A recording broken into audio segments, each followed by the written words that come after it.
Now Simon's mother-in-law was lying sick with a fever, and immediately they spoke to Jesus about her. Mark 1, verse 30.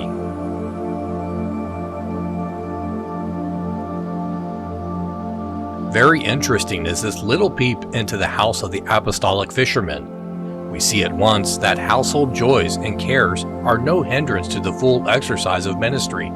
Nay, that since they furnish an opportunity for personally witnessing the Lord's gracious work upon one's own flesh and blood, they may even instruct a teacher better than any other earthly discipline. Some may decry marriage, but true Christianity and household life agree well together.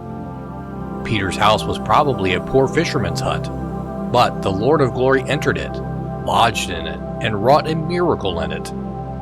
If these words are being read this morning in some very humble cottage, let this fact encourage the inhabitants to seek the company of King Jesus.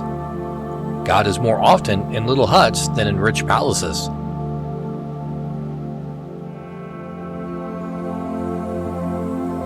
Jesus is looking around your room now and is waiting to be gracious to you. Into Simon's house sickness had entered, fever in a deadly form had prostrated his mother-in-law. And as soon as Jesus came, they told him of the sad affliction, and he hastened to the patient's bed. Have you any sickness in the house this morning?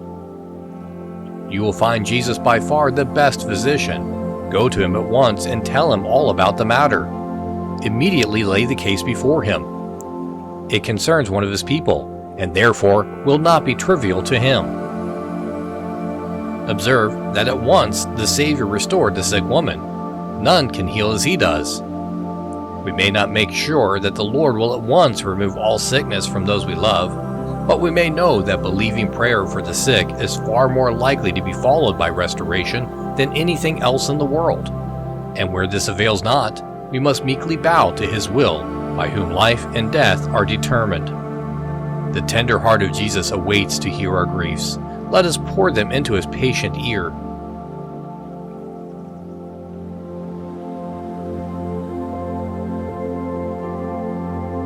Now Simon's mother-in-law was lying sick with a fever, and immediately they spoke to Jesus about her. Mark 1, verse 30.